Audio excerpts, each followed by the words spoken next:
A person drifts into sleep, but this time the dream feels heavier, thicker than air, as if the whole world has been waiting for him. The moment his eyes close he opens them again, but in another place, a place that feels more real than waking. He tries to breathe, but even the air tastes strange, sweet and bitter at the same time. He walks forward thinking it will end soon, that he will wake up, but the deeper he goes the more he realizes every attempt to escape pulls him further inside. The dream shifts. Like a puzzle, one moment he's in a calm meadow, the next he is drowning in darkness. The ground beneath his feet melts into liquid shadows. He looks back, but finds no path. The dream controls him, not the other way. He tries to scream, but his voice dissolves into echoes. Voices rise from nowhere, calling his name. Some voices belong to his childhood, some to people long dead. They whisper warnings, telling him he is lost. They tell him he was never supposed to be here, but none of them tell him how to leave. He sees a mirror standing in the middle of nowhere, and inside it his reflection moves differently. It smiles. When he is terrified, it beckons him closer, trying to drag him into its world. He runs, but the reflection laughs from inside the glass. He sees a clock on the wall, but it has no hands. Time does not exist here. The silence of the empty city crushes him. Buildings glow with lights, windows open wide, but no human walks the streets. He feels eyes on him, though not a single person is near. When he turns, he sees a shadow following at a distance, sometimes far away, sometimes right behind him, never fully seen, but always there. Then he stumbles into a room where thousands of clocks tick, each in different rhythms. The noise is unbearable, but one clock is silent. He realizes it is counting his time left. The doors in this endless corridor lead to twisted memories. His house from childhood appears, but distorted voices of his family echo without. Mouth's eyes hollow and staring, he tries to open a locked door that follows him everywhere. In the dream it appears again and again, never opening, mocking him. He pounds at it, but it never breaks. Suddenly the hallway bends into a loop. No matter how fast he runs, he returns to the same spot, the same door, the same whispering. He realizes he is trapped in an endless cycle.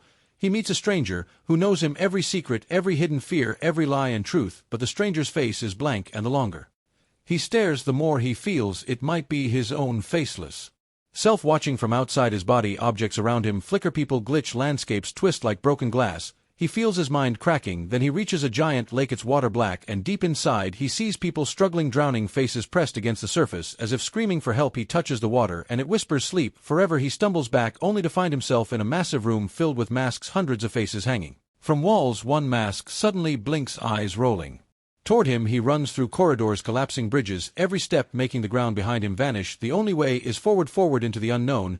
He enters a paper world where everything tears if touched, and every tear makes the dream scream, as if alive, as if angry at him. The sky above suddenly rips apart, and an enormous eye stares down, unblinking, watching him.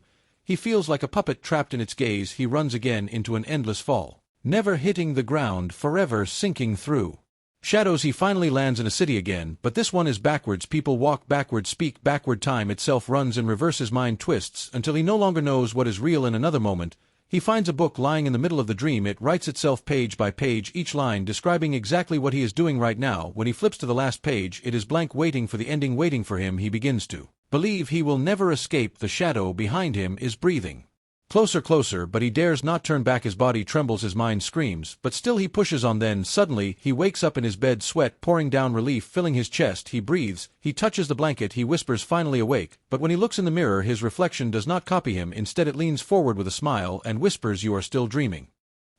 He stares at the reflection, whispering, you are still dreaming. His body freezes. He tries to wake again, pinching himself, slapping his face, but nothing works. The reflection smiles wider, its mouth stretching unnaturally. Then the mirror cracks without shattering, and he feels himself pulled through, falling again into the endless void. He lands in a corridor where walls breathe like lungs, expanding and contracting. The floor is wet with something that looks like water, but feels warm. He hears whispers inside the walls, whispers that sound like his own voice repeating his thoughts. Before he even thinks them, he runs down the endless passage until he sees a door glowing red, the same locked door from before, but this time it opens. When he touches it, inside is a room with thousands of his own faces staring at him, each face twisted in different emotions, one laughing, one crying, one furious, one blank. They all speak at once, their voices overlapping. You are not awake, you will never awake. The sound rips into his mind. He covers his ears, but the voices seep through. He pushes past them and finds himself in a field under a black sky. The stars are too close, blinking like eyes, watching every move. Suddenly the ground begins to split, and out crawl figures with no skin, only shadows shaped like people. They reach for him, but vanish whenever he looks directly at them. He runs until he finds a stairway spiraling upward forever. He climbs, each step heavier than the last. His legs scream, but he keeps going higher and higher until the steps vanish beneath his feet, and he is forced to climb on nothingness, suspended in air. He reaches the top only to find another bed, his own bed, waiting for him.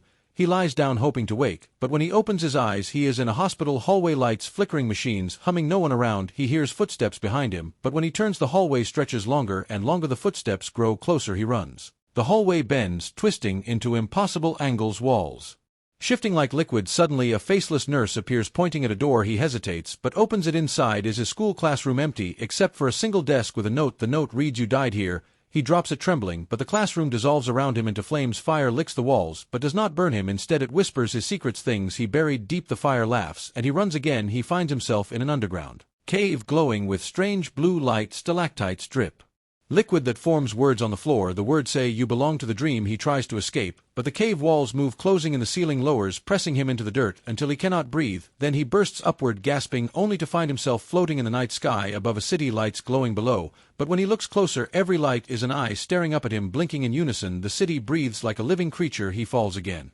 screaming into its depths, crashing into the same corridor, the same door, the same whispers. He realizes the dream has no end. Every path leads him back. Every escape is an illusion. He is trapped inside a maze built from his own mind. He begins to wonder if he ever truly existed outside the dream, or if his entire life was only another layer of this endless sleep.